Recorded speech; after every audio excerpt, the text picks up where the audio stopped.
And what we're going to be doing is we're going to go and ask those questions from all kinds of different sources. Before we do, I want to take a little walk down memory lane. So we thought this would be fun. The Academy was back in June, and since June, people have been out, they've been doing their thing, they've been reaching people with the gospel, and I got a couple of photos from our friends at Facebook of some things going on with your permission. So I want to run you guys through a couple of photos that I just found super encouraging. We'll just throw them up higher on the screen. Any second, they'll be up there on the screen. There we go. This is from John Neifert. This is super cool. I saw this maybe it was a week ago, maybe it was recently. John came to this last Academy, and he went to his local festival, and at the festival, he set up a little booth, tulip time, and just giving out gospel tracts to kids. If you go to the next photo. What state is that, Alan? That's Iowa. Okay. Yeah, that is Iowa.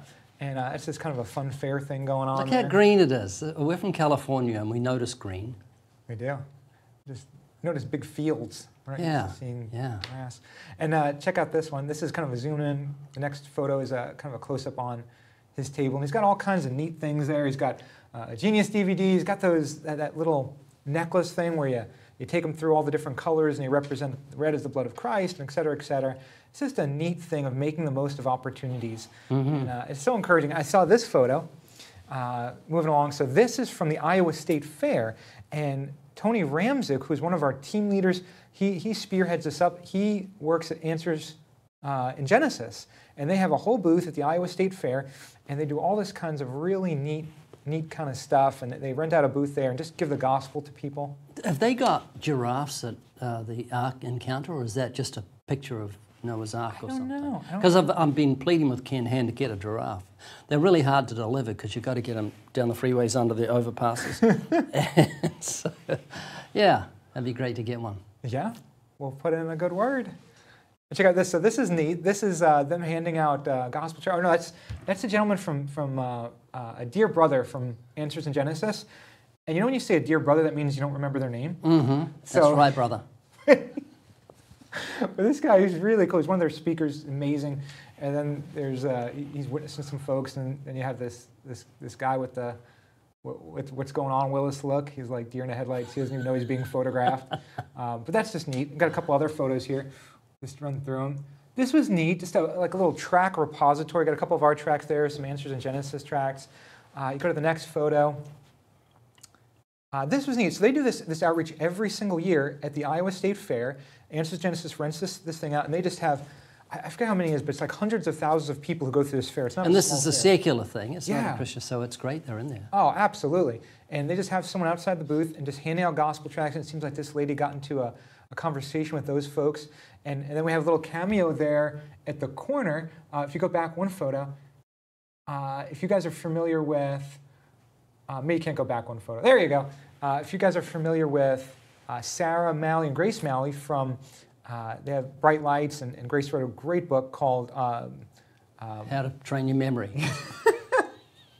That's going to be terrible if she ever sees this. I forgot her book's name. It was a great book. Our Generation Speaks. Your Generation Speaks. Some Generation Speaks. It was great.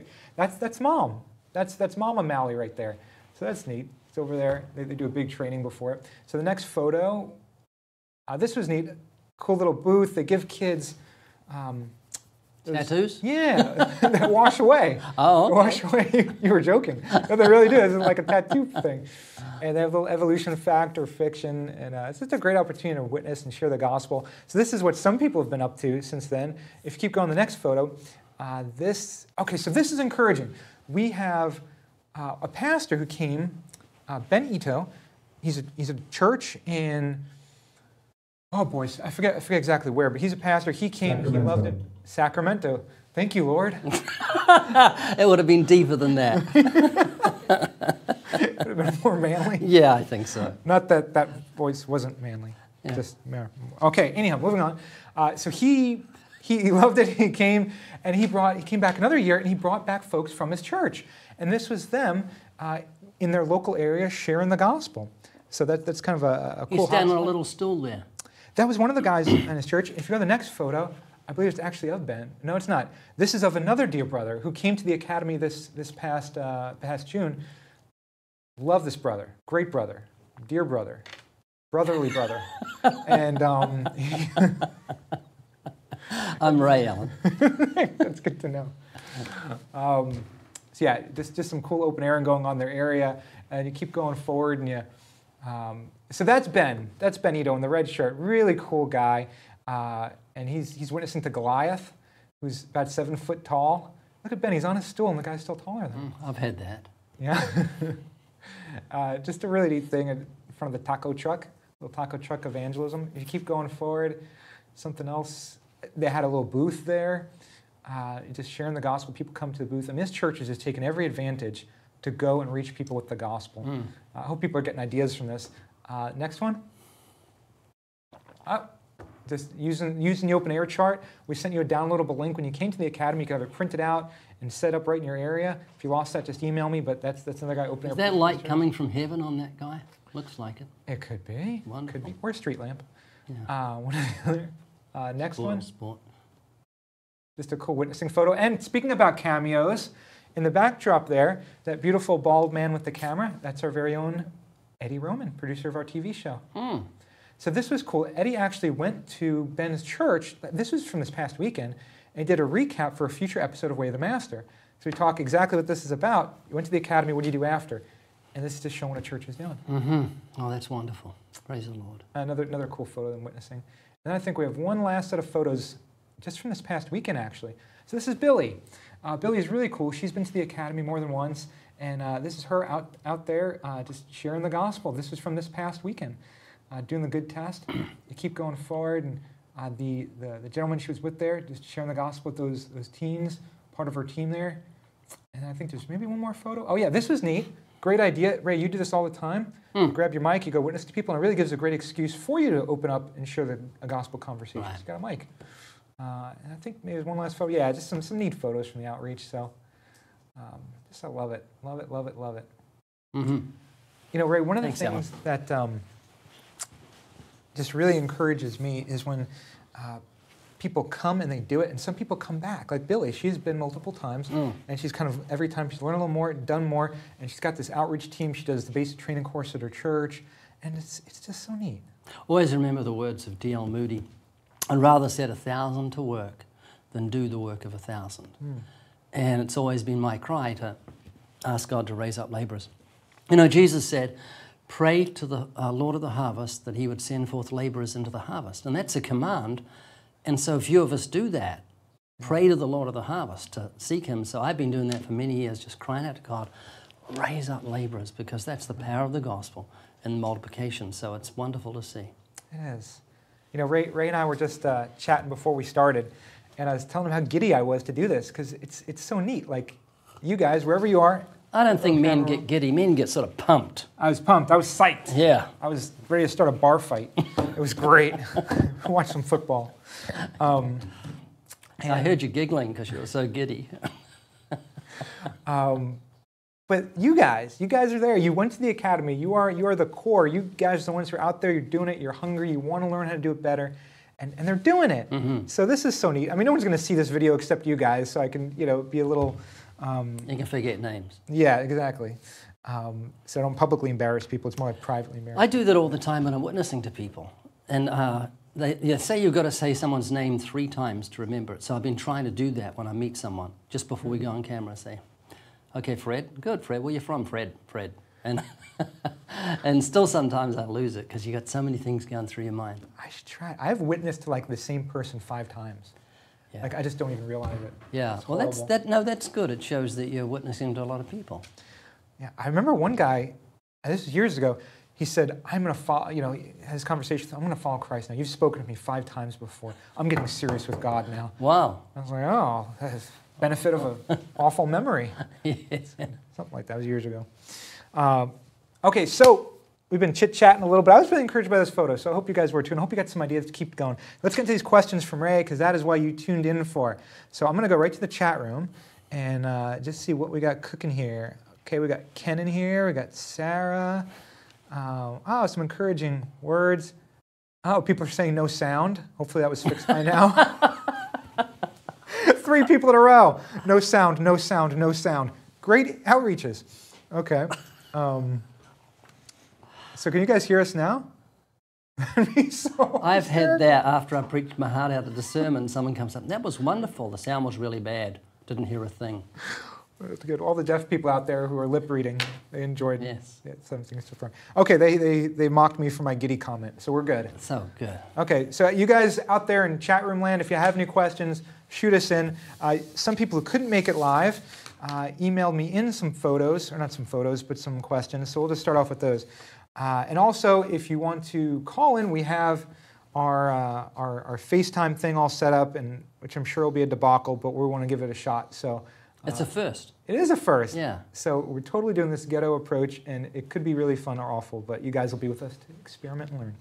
Okay, but first question in the meantime, Kyle, from Kyle. Ray, how important is it to draw a crowd through various means, trivia, attention getters, etc., compared to simply opening your mouth and preaching the gospel openly?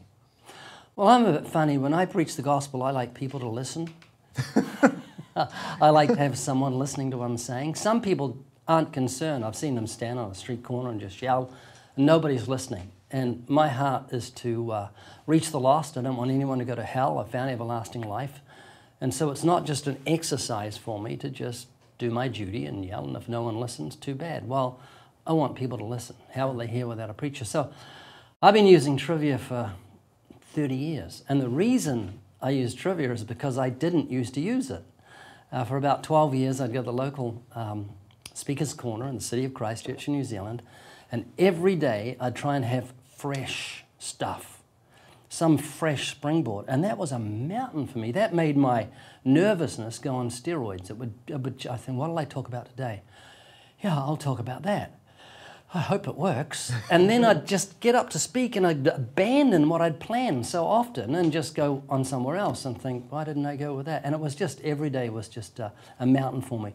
When I started using trivia, I'd just bring fresh trivia and I'd give away money and a crowd would gather. And it's the way I do it. I'm not saying everyone should do this. I can't find a precedent of scripture of them using trivia. I can find Paul in Athens quoting Greek poets. Well, I don't know any Greek poets.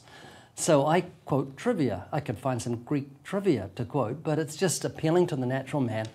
And the thing is, with trivia, it creates good feeling with the crowd. I mean, I just love it when people are laughing and clapping, and before we even got to the gospel, and we're having fun and enjoying ourselves, then we go serious with the gospel, and the crowd goes serious, and they hear the gospel. So if it works, don't fix it. You know, and it does work for me, and a lot of people have found the trivia does help, and it helps that whole nervousness thing. Yeah. Right on. Right on. So it's important, whatever the question was. Do you remember the question? I don't know. Yeah. There's something about is it important to draw a crowd? Yeah. Yes, it certainly is. Yeah. And now some people will say, well, you know, Ray, because I could hear the counter argument because I've heard this conversation in person, but maybe there's that one person in a windowsill and they're listening really carefully. What would you say to that? I would go over to them and talk to them in the windowsill. Yeah. Yeah, there have been times when I have spoke to when there's hardly anyone listening, yeah. But it just looks dumb. Yeah. To have a preacher preaching when no one's speaking. So it's like an appearance of idiocy, and I really don't want to look like an idiot. I like it when people come to a crowd because they see people are listening, and they're saying to themselves, oh, this will be interesting. When they see a guy just yelling and no one's listening, they're not going to stop. Yeah. And so it's always important to me to have listeners. I don't like talking to myself. That's it. Yeah, no, that's it exactly. And there's ways to be more effective. If you find a place you're regularly going to and there's no one ever there, well, maybe do something different. Mm-hmm. You know, if for whatever reason it's cold, it's this, it's that, you're not in a high population area, you can't find open air, well, go straight to Santa Mall. I lived in an area in South Florida where there, in my immediate area, there wasn't a great spot to go open air. I just go to the mall, take a bunch of teams. You know, we'd witness to dozens of people every weekend. Or if it's real cold weather, take some hot cocoa or something and give it to people. You know? Yeah. And trivia, that's the one method we taught people at the academy. There are also other creative methods. I remember hearing you say it, and I love this. You said if you had any kind of marketable skill, you'd do it. If you could play the drums, Yes. or if you could do some kind of backflipping, you know, karaoke or capoeira or whatever it's called. Or sing. If I could sing, when I sing, I scatter the crowd, so I cannot sing. Yeah. I've been singing, I've whistled in church, and a lady turned around and said, that's nice. I shut up immediately. If she had said, that's horrible, be quiet, I would have whistled louder. But yeah, if I could sing and play the guitar or juggle, Mark Spence can juggle. He's a good, you probably didn't even know that. Did you know he could juggle? No. He's a good juggler. If I could juggle like Mark, I'd juggle. And juggle. When people come around, I keep juggling and just chat to them. Yeah, I haven't tried this, but I'm really inspired to. I want to. The mock funeral. We did an article on our website recently, had some photos of you at Huntington Beach doing it. That's a really neat way. Yeah, nothing draws attention from human beings like death.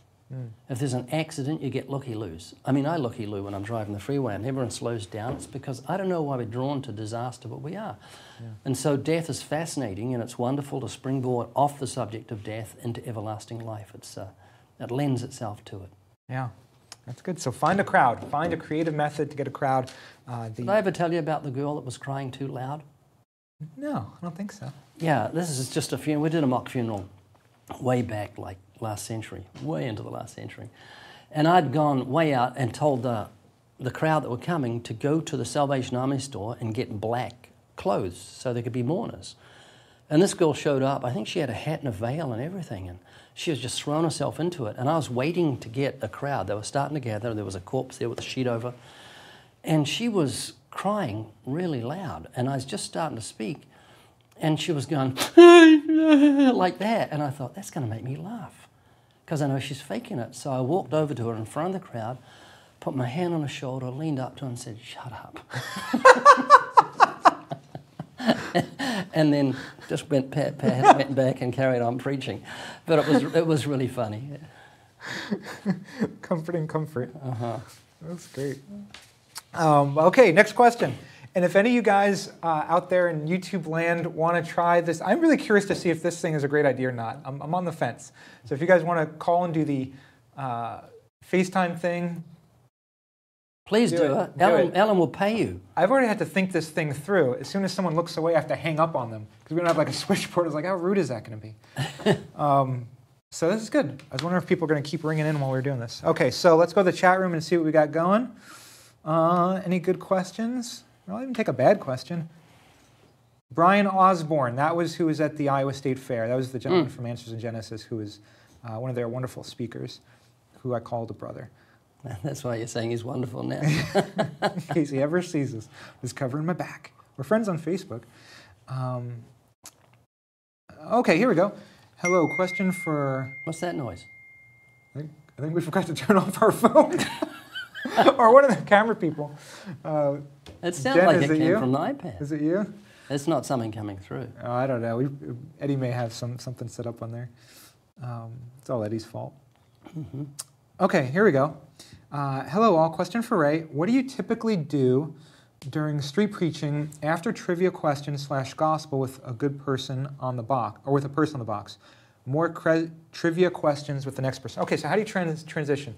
You've shared the gospel, and now next person. Where do you go from there? You mean someone just gets up on the box, say, okay, we're going to do the good test now. You don't hide anything. You just say, we're doing the good test. We're going to see if you're a good person. Do you believe God exists? Let's go from there. Well, I think they're asking more. I choppy in a choppy kind of way read it, but I think what they're saying is you went through the questions, you went through the gospel, and then the next person, like you're done. Okay, love you. Oh, that depends on the thickness of the crowd. If the crowd has stayed, you look for someone else to get up on the box. Usually I ask for an atheist. I plead for atheists. I will pay atheists to come because they're wonderful. If you can get a colourful atheist, you're going to double your crowd. And so when someone's finished, it's really important not to say something like this. Well, thank you for answering those questions. Great, God bless you. Folks, thank you for being here. And if I get down, the crowd's going to leave because I've just concluded. It's best to say something like this. Hey, thanks. Scotty's going to come now. Let's give Scotty a big hand so that nobody leaves. And say, Scotty's going to do some trivia and give away some money and keep it upbeat. Otherwise, if you wind down, you lose your crowd. And crowds are really hard to get nowadays. And that's because of television and the influence of social media. Do you know, I get impatient whenever I go to watch a film. If there's longer than a 15-second introduction, I'm thinking, come on, because we're being programmed to want things quickly. And that's why you've got to do things quick and keep it upbeat and enthusiastic when you're open air preaching. Otherwise, you'll just lose your crowd. Good stuff. Insight. This is a little remark here, just an encouraging Are you little... trying to memorize the word insight? You said it 3 times. Did I? When you start like making up words and you're trying to kill time between two thoughts. That's right. That's right. Truth LV. I wonder if that's the our friends from Las Vegas. Okay, so Truth LV says, we did the smartphone track printer at the last Academy with our team. They went really well. Still doing it with the free movie cards. They are a big hit. Very neat. Yeah, the movie cards are very popular. They're easy to give out. And all you do is say to people, do you like free movies? Everyone likes free movies. So, well, there you are. Millions of people watch these, and it has instant credibility, and it looks good. And I often use the track printer. Everyone know what that is? I don't know. It's in, if you go to the Apple App Store and type up track printer, you can download it for free. Well, shall I see if I can do it? Yeah. Okay, let's see. Maybe if you did it in front of this thing, I know it's zoomed up on the. Okay, let's see if I'll do it. It's no sound. I don't know. Because of the airplane mode thingy. No, I took it off airplane mode. Let me see. Oh, here we go. You keep talking, Alan, while I do this, so it's not embarrassing. Okay. Yes, Truth LV is Rod and Rosie. Very cool. It is Rod and Rosie. Yep. We're doing a good job seeing anything. Well, the next question I have. No sound with it. No sound with it. Oh, well.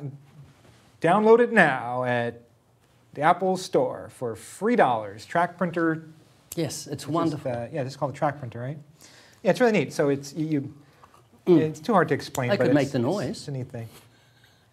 You Google it. I'm sure we got a video on YouTube. Yes. If you're doing it. If you go to our YouTube channel, youtube.com/Living Waters, and you type in track printer app, and you'll see it. It's a really neat thing. So they used it. Great idea. Okay, what we got here? Ray in the chat room from Sarah. Ray, do you have a favorite tract? I found the Audacity tract really useful.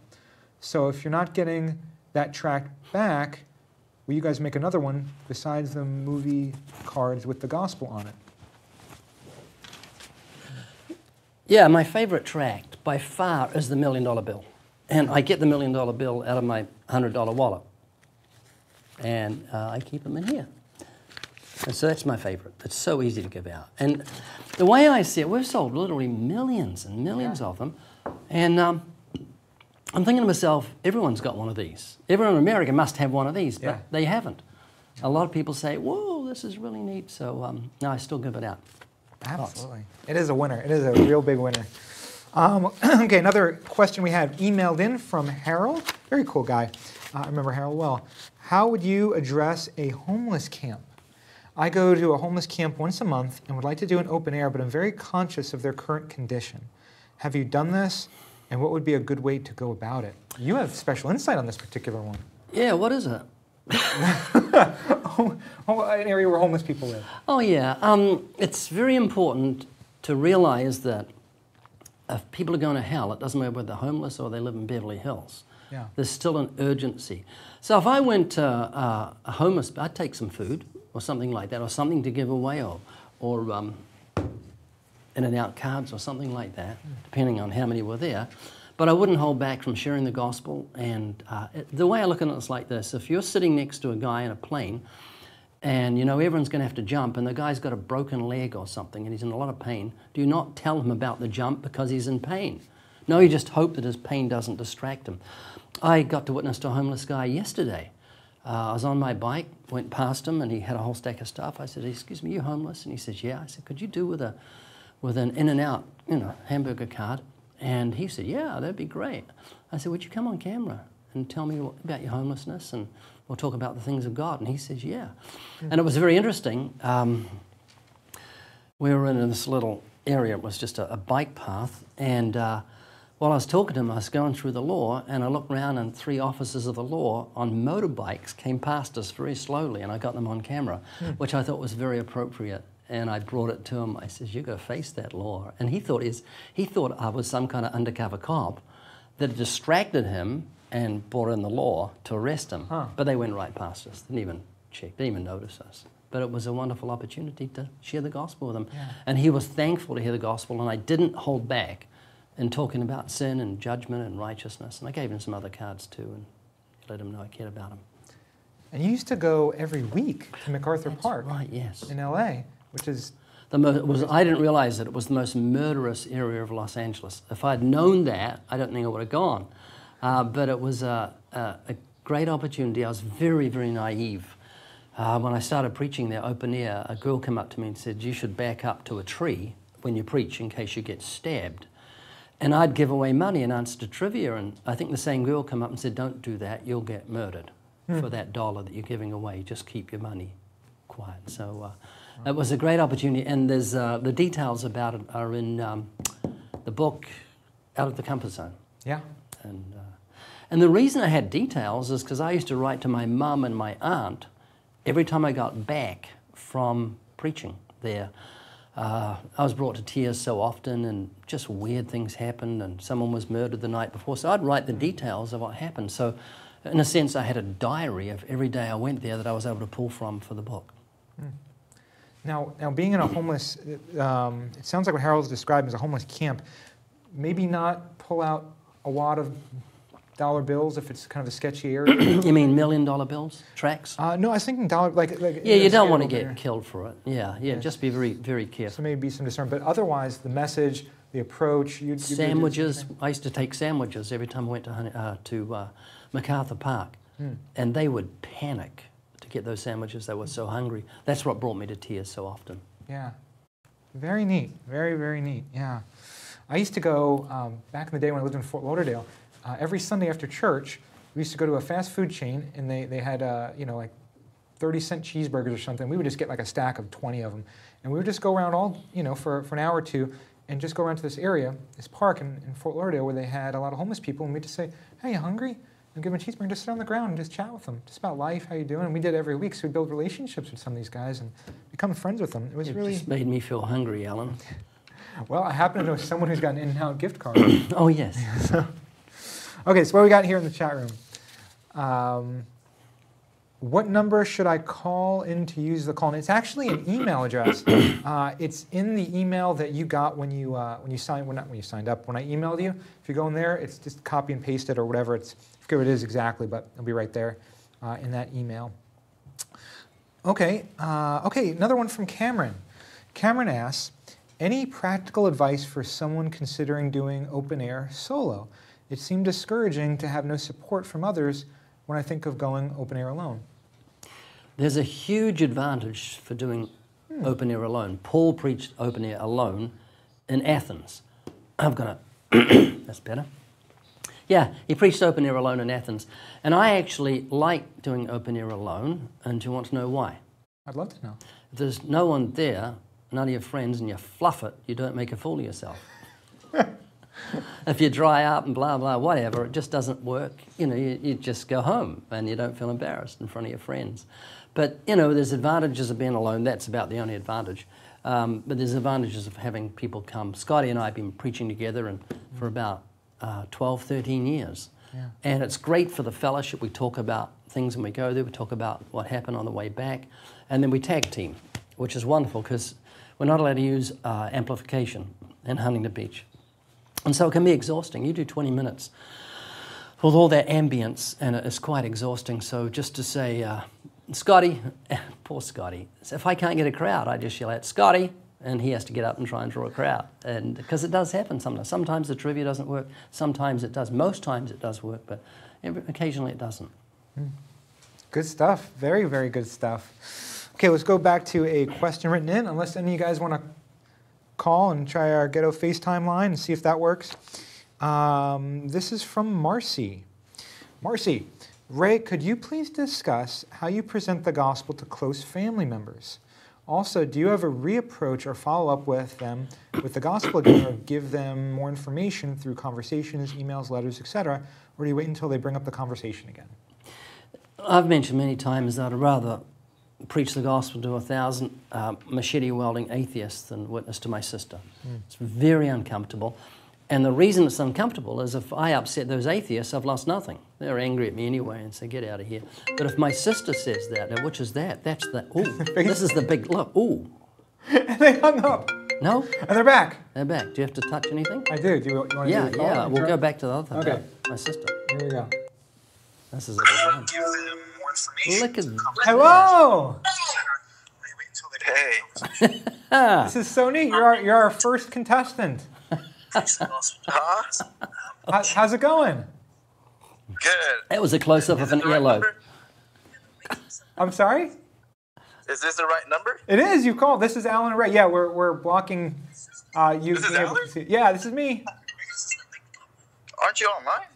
I'm confused. Yeah, but Oh, he's- yeah, there's a bit of a delay. Delay. We should tell people. Yeah, we that. have. Oh, okay, gotcha. It's covering. It's covering from you seeing yourself because of this guy. I'm covering up your phone number so people don't stalk you. Oh. It's sorry covering up the about camera too, but So we've got a close-up of the earlobe. but you're, that. All right, you're on. Question, okay. Any good So questions? My question is, Yeah. when when you preach the gospel and you tell someone to put their trust in Jesus, like what's the easiest and best way to explain it, without saying like, obey him, or like what's the best way to tell someone, like when I first started watching you guys, like my curiosity was like, how can I put my trust or how can I put my faith?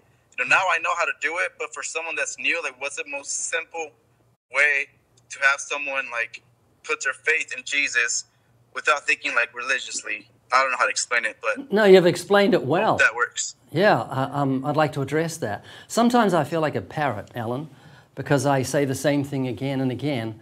But I've been saying for years, put your trust in Jesus like you trust a parachute. Because that analogy brings everything into it. If you don't trust the parachute, you're going to be fearful. If you leave the parachute, jump without it, you're going to die. Okay. So there's a life-death situation. So trust in Jesus like you trust a parachute. Put on the parachute, and the Bible says, put on the Lord Jesus Christ. So that becomes appropriate. The other thought too is that, we've got to go back. No, yeah, I'll do a little ignore thing. I'll call back. Okay. The other thing too is that we put our faith in so many different things. Yeah. You trust your doctor when he gives you pills, you don't question, just take the pills. You trust your life to a doctor, you trust elevators, the cables, you trust a brain surgeon, you trust pilots with your life. And so all these things can let us down. They can be untrustworthy, but God is totally faithful. He's without sin, and therefore you can trust him with all your heart, mind, soul, and strength. Now back to that question about witnessing to my sister. If I witness to my sister and she gets offended, I lose everything. I lose my relationship with my sister. And I love her, and that would horrify me. So that witnessing to my sister becomes a mountain. So I've got to be very careful that I don't upset her. I don't want to compromise. I've got to look for the opportunity to share with her. But I give her gifts. I send her books. Just last night, we've just produced a new film. It's 40 minutes, and it's on why did the dinosaurs disappear? I've been going up to students and saying, why did the dinosaur disappear? I'm saying, I haven't lost my dinosaur. It's not missing. I'm not looking for it. But why did the dinosaur disappear in history? And I sent that link to her and to my brother, who's not a Christian. He's very open. My sister's a little closed. And I said, just something like, I thought you might like this. So you can, in a roundabout way, witness to your loved ones by sending them links to interesting YouTube clips that we've done. And just say, I'd like to know what you think of this. Mum, your opinion about this would really be helpful to me. What do you think of this? So you're not pushing something at them, you're asking for their opinion. You really want to know what their reaction is to what they're going to see. And some watch it. My brother will often watch things and say, I'll watch that thing. Yeah, I think it's really good. I enjoy watching it. So that's a good way around it. Very good. But it's the most awkward thing in the world. It is. You love him so much, and you don't want to... Well, even Jesus had problem with his own family. Isn't that true? Yeah. Yeah. Yeah. This passage jumped to mind as you were speaking. 1 Peter 3:1.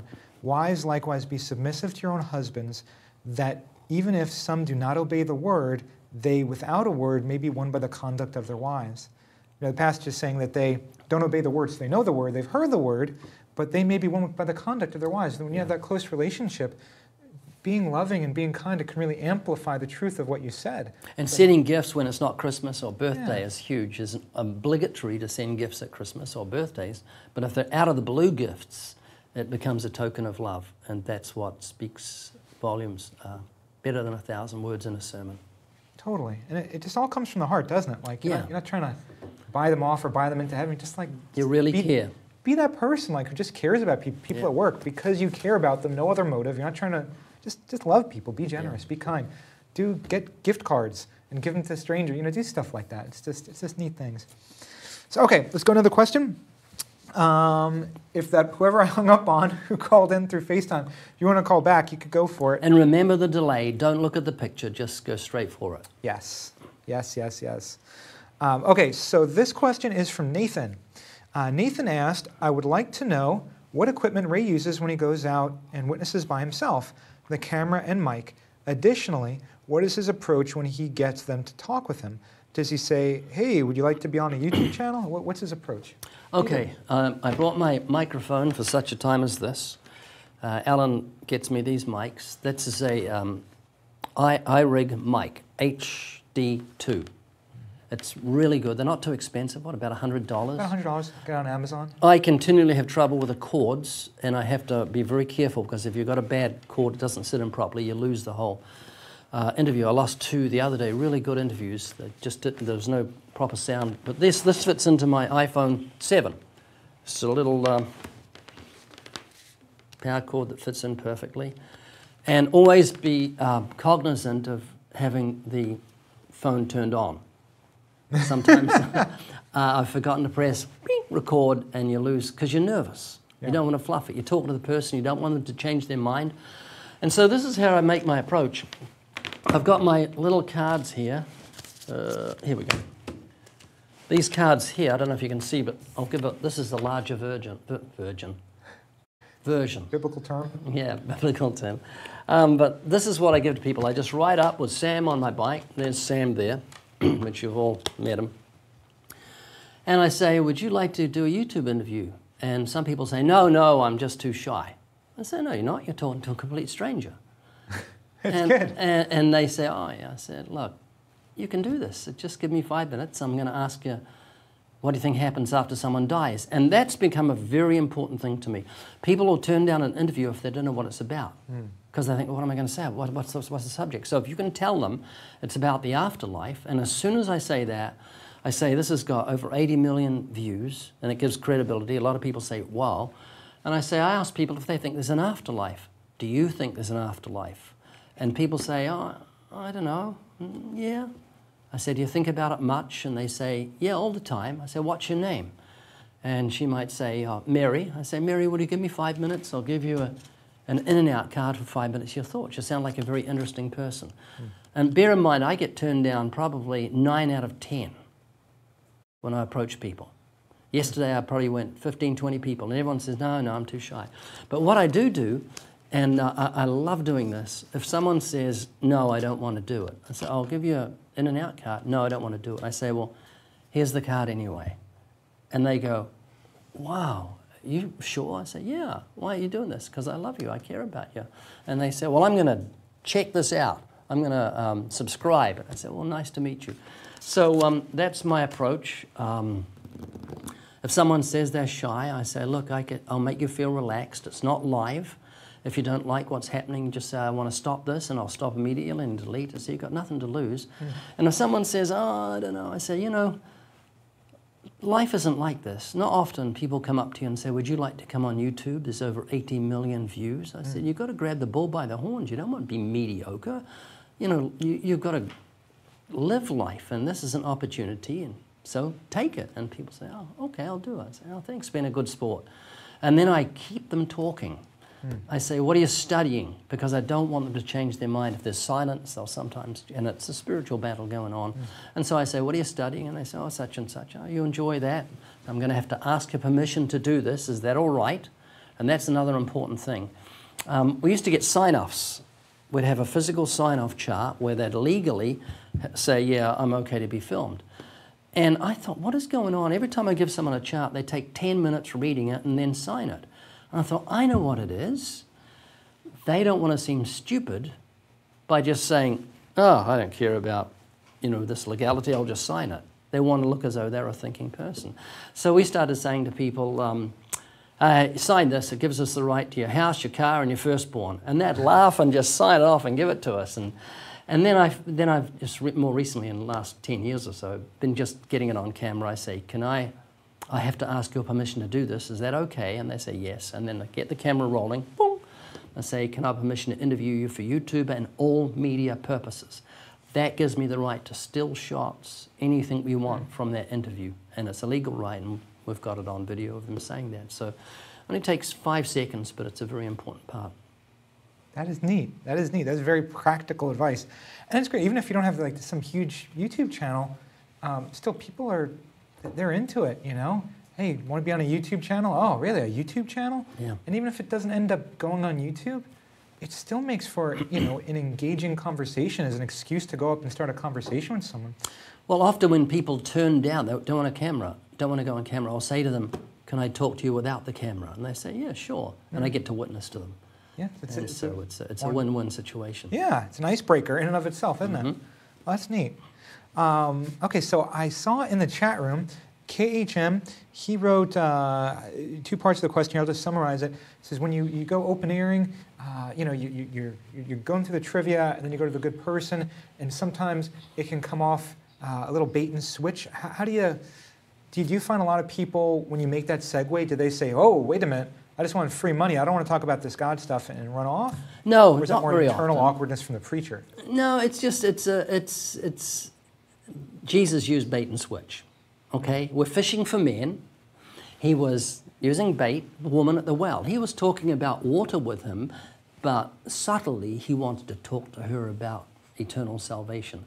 Call it a bait and switch if you wish, but it's not. There's nothing derogatory about it. We know that you begin with the natural, then go to the spiritual.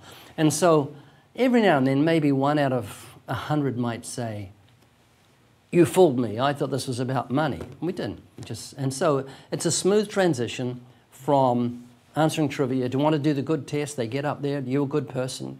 And we start from there. Very few people get offended, especially when you say you're gonna get $5 whether you are a good person or not.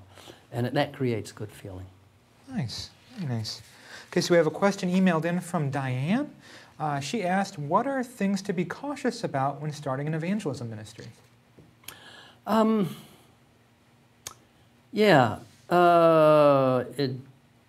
worry about discouragement, because you're going to be discouraged all the time. You're going to have a team of 10 people and 2 will show up if you're fortunate. Yeah.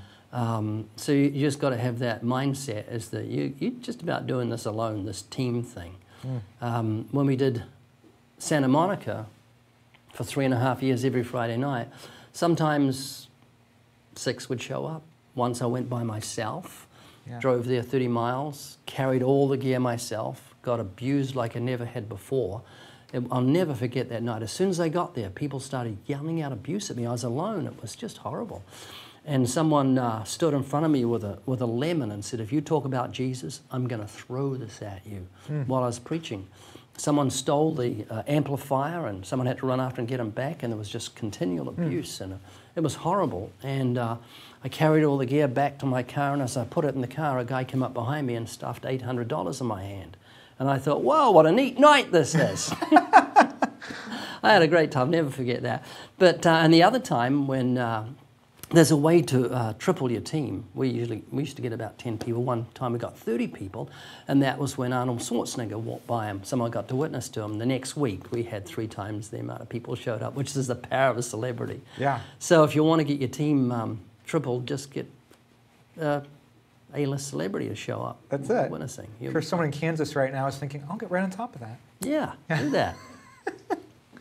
I'd also throw in there, I actually know Diane, really cool lady, and her evangelism team she's trying to get started up is through her church. And so it's a little different. It's kind of you grabbing some friends when you go into church. If you're in a church, I'd definitely say don't understate the marketing power you have as a ministry.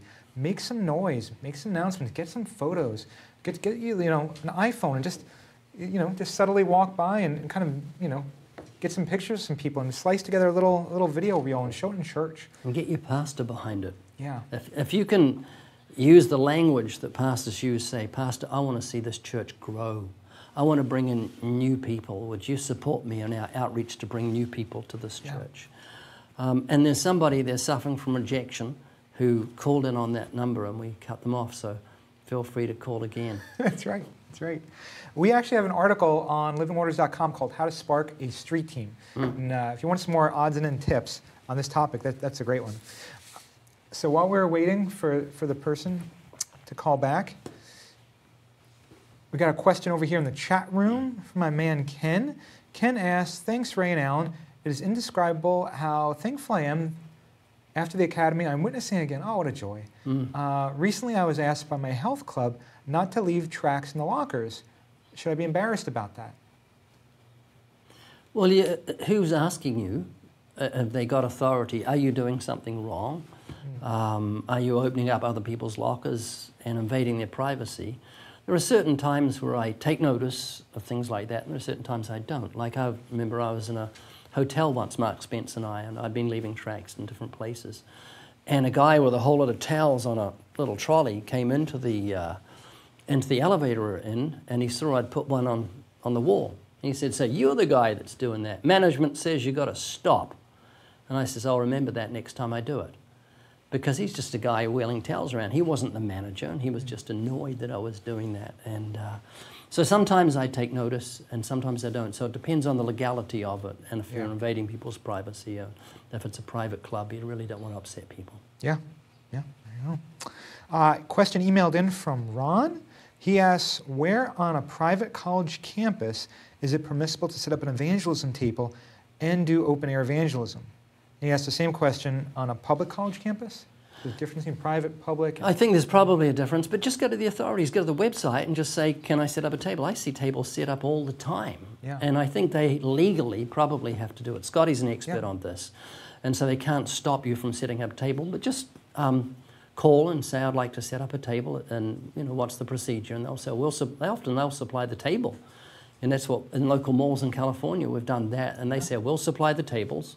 And you think, what? And it's because it's a political freedom that we have, and we just don't use it for political means. We use it for the gospel's sake. Yeah, very neat. So ask. That's intimidating, because I think I've done that before, and it's an awkward thing, because they don't want me to do this, but there are laws in place, and people do this. There's open-air freedom in America. And well, I was kicked out of a local college about 10 years ago by a security guard. He came up and says, you cannot interview people in here. And he was very authoritative, so I was quite discouraged. And I remember a friend who was in the know went to see the authorities, got to talk to the chief superintendent of police, who said he can do what he wants on this campus. He can interview people, and he can even open-air preach if he wants. And I've always remembered that, and I can't wait to see that security guard again. I've never seen him. He was a plant. He wasn't even real. The atheist sent him. Yes. No. Yeah. Sometimes you just got to be persistent. That's it. Things you really want in life, you fight for. Yeah. And the same thing with soul winning. Don't give up too easily. Find out the legalities of it. Ask some questions. Okay. So in our chat room, we have Sergio. He asks. By the way, Sergio, it's a very cool name. I like that. Sergio. He asks, if I want my siblings to repent and fully trust in Jesus, what's the best way to follow up when they know the gospel just doesn't want to commit at the moment? When they know the gospel, they just don't want to commit at the moment.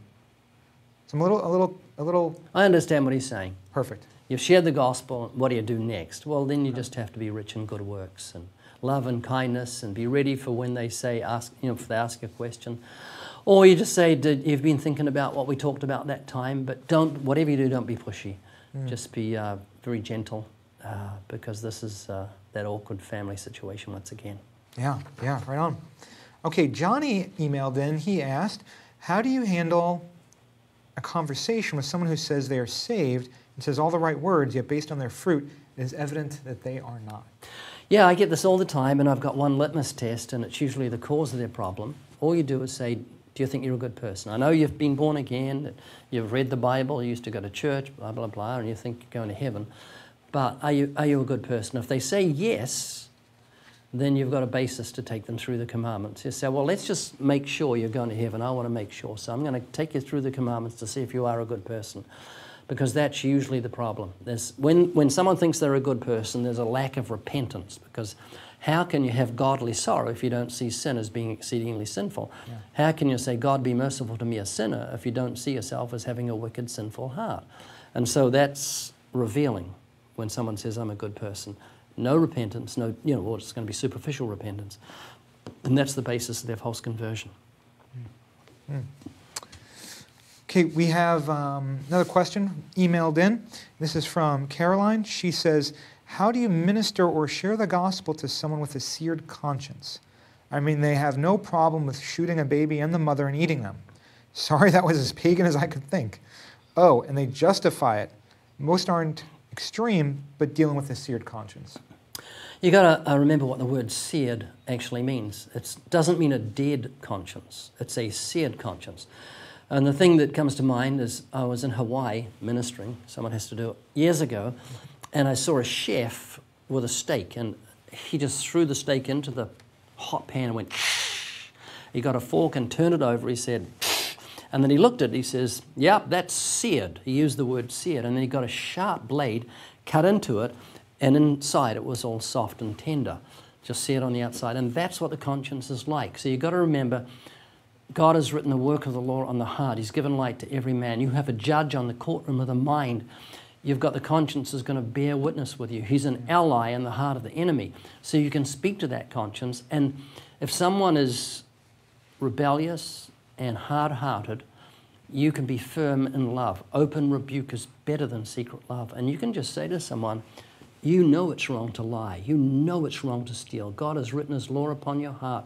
And I'm telling you, if my eyes meet your eyes on Judgment Day and you're still in your sins, I'm free from your blood.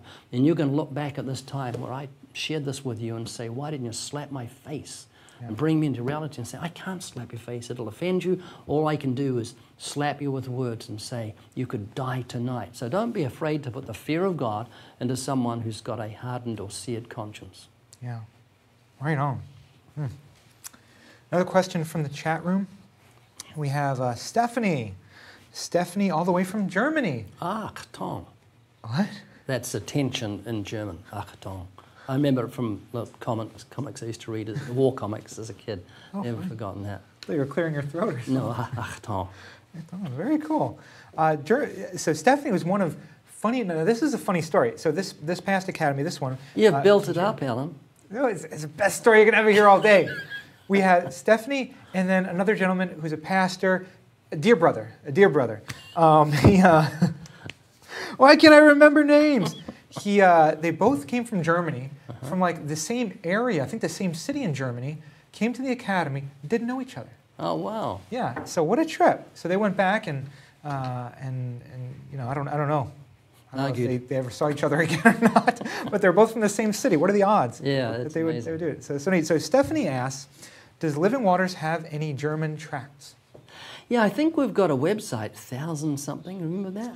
We do. We have two websites. Yeah. We have 100languages.com. That's it. And then freecartoontrack.com, I think. Alan, your memory is phenomenal. 100languages.com. I always forget the name of that site. That's got the $1 million bill in lots of different languages, and you can print them out in your own country and have them printed. Yeah. And so Steph, if you're listening, so this is neat. We sadly don't have any in-house here in America, and this annoys us to no end. We would love to have every language known to man here in Living Waters, but it's tough. We did French a couple years ago, and they sat on the shelves for years. It's because shipping is so expensive. From California, we want to ship across to the East Coast. It costs us an arm and a leg and a head. It's just ridiculous.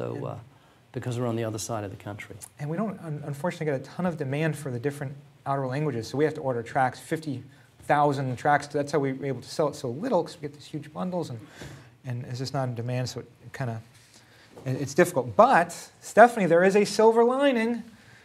Living Waters Europe. Our friends in Europe, they do have some of the European languages. And if memory serves me correct, they have Italian, they have German, they have and something else. So they have a couple of different languages over there. So livingwatersuk.com, I believe.